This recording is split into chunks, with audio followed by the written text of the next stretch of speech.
that Jalen just got done saying is that some of the shots that he hit in the fourth quarter, that gave him some big moments, right? He doesn't necessarily think that he gets the pass, gets the ball in that situation last year. Just how is your confidence in his make from the time he got to where it's now? Well, first off, you see the work, right? I think it's easy to trust a person when you see them consistently are in the gym. It's like a crew. It's like me, Max, Sam, him. It's consistently who's the first one at the gym, right? Like it's been like that since he got drafted. I just tell him to go home. Like, he's tired. He's out here dunking and shooting around. Like, you know what I'm saying? Like, you love that energy. You love that, competitive nature. And it builds camaraderie, it builds trust. And he's been working on that same shot, all summer, all day. So when we go out there and make the plays, he's there. And that's just a testament to him to be able to gain trust like that, especially on a team like this. As a second-year player, to be able to have that, especially early on. And not only that, but succeeding and playing well in that role, so it's good time. As a team that was the second highest assist goal you guys have had so far this season, what did you think of the ball movement tonight? Yeah, I think just continuing to learn as a group, right? Like, obviously we have some guys out, so I think it's just, you're putting extra pressure on guys in certain positions, and it just takes time to learn, right? Like, it's not last year, not 15 ago, not everybody's healthy. We're trying to continue to build. It's a process. And I think I'm excited about the process. I've been saying that since the New York game. It's like we're developing and finding different things. It'd be great to be 6-0 or 7-0 winners, yeah, sure, but at the end of the day, we're learning and getting better. Even that Toronto game, like we found a lot of really good things. We couldn't make shots. Like defensively, we're playing well. We still got to find ways to get on the board. Like, those are different things, but just seeing the offense, continue to play the pace, continue to play the pass, that's all part of the process and building habits. You guys hit 41% of your shots tonight. You guys struggling with from three-point range, taking over 50. What do you think was the reason you guys pulled off the win tonight? Defensively, we just consistently. We gave up 33 points and 30 in the fourth, but we were doing little things as a group. And offense is going to be perfect. Like I said, we're putting guys in certain positions that they not necessarily haven't been in. So now it's about teaching. Jaden Tyson teaching how to be in the half court. He's doing phenomenal. Tyrese Proctor, I've been talking to him about playing a two-man game with me. We found it tonight, and I get a 3 off of it. Craig Porter, same thing. Like, those guys learning how to play with Evan, right? Those guys learning where Dre wants to go. Dean, there's certain lineups. Larry coming in, so you have different guys coming in and out the lineup. Thomas Bryant gave us phenomenal minutes tonight. So just continue to learn each other, right? That's not going to be perfect. And our record being 4-3, I'm not worried or concerned about that. It's what are we doing to build it? Obviously, when you have DG, Sam, and Max out, it definitely is different. But for us to continue to find ways to get better, that's all that really matters to us. Can you talk a little bit about Lonzo Ball being so pivotal when it comes to the offensive end, but also there being mistakes when guys cutting when they should stay in the corner or whatever. You having to learn through those mistakes, but also what he brings to the offensive end. How is the balance of those things? You look at the end of the game, like instead of me or Ev having to dominate the ball or Dre, you allow him to play pick and roll, hit Ev in the half roll. And we made some mistakes in it, but we had a lot of success, and that's just part of building it. And when you have a guy that knows the game, his IQ level, his passing ability, it's amazing.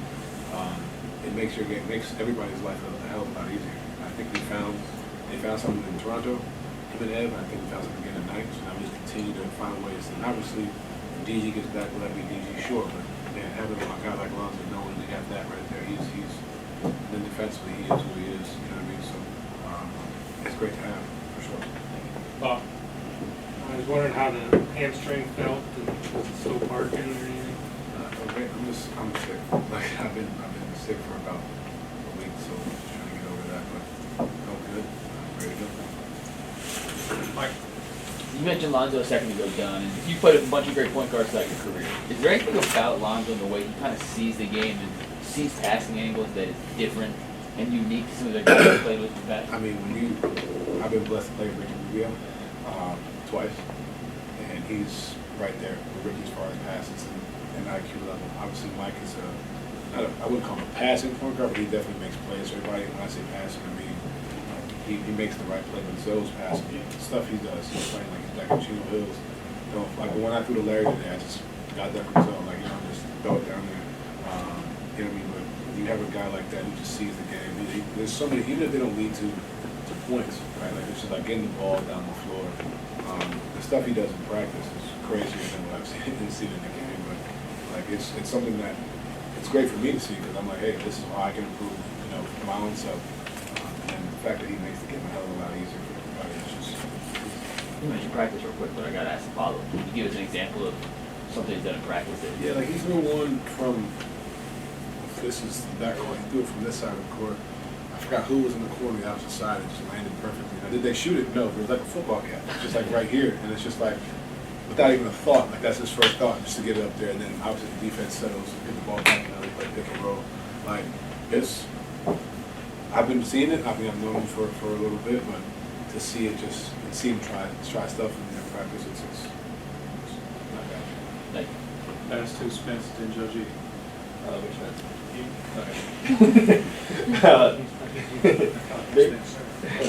Gotcha. You guys had 5-6 guys with like four more rebounds tonight. Just when you're able to gain rebound the way you have tonight, and obviously against Toronto, didn't start that great on the glass. Just what's that? How's that helping? Well, selfishly, I'm like, damn, can I get a few? Right? You know what I'm saying? I'm fighting for two. But I mean, that's a good problem to have, right? When you're out there boxing out, guys are coming in. Craig Porter's out here jumping over people. So same thing, and it helps Ev.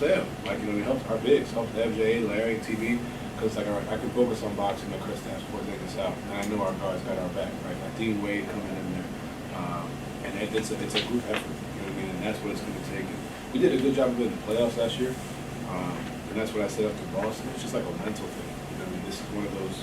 When I talk about the playoffs, it's like it's not physical. It's not none of that. It's just a mental. I want to. Every single night, every single possession. And there's a few that were out there we kind of let them have, where it was like a mental where we want to go get it. And I think that's what you're starting to see is as a group, we're doing everything we can as a group. Dre had 7 tonight, Ed had 8, Larry had 4, so and Dean had 6. Like that's what you want. Greg had 7. Like, you know what I'm saying? Like that's what you want as a group to come in there and fight for each other. And then just we talked about it all summer long about the expectations we have. Finding that balance between being the perimeter Evan version and then also being the big Evan version. Kenny said he wants him to stick to his strengths a little bit more. Just how, for a young player, how difficult is that to develop that mindset to find that balance? Yeah, it's I told him this, I said, bro, it's not easy. I said, just because, you go out there and put the work in, it was a blessing for it to be seamless each year, right? He grows, but like it's not always like that in this league. He's in a situation that I kind of put myself in Utah when I was with Quinn, actually, where like you're told to go score or go be that guy, but then the next part is reading that the defense knows that you're trying to go score, which is a good problem to have. That means they know you're a threat, right? So now when the paint's clogged, he did it 3 times tonight, and that was my favorite plays in the game. Same thing in Toronto, where he got in there and knew they were coming to swarm, throws the guy out there.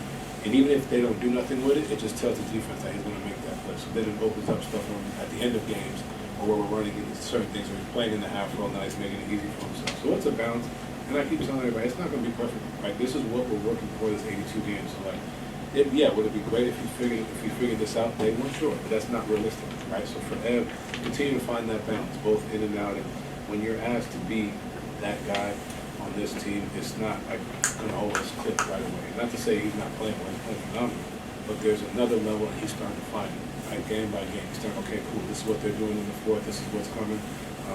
It's not always going to show in the box score, but you see the process, right? It's a process that for the stat watchers aren't going to be like, hey, it's a process, because when the time comes, he's going to be ready for us, as he is continually every night.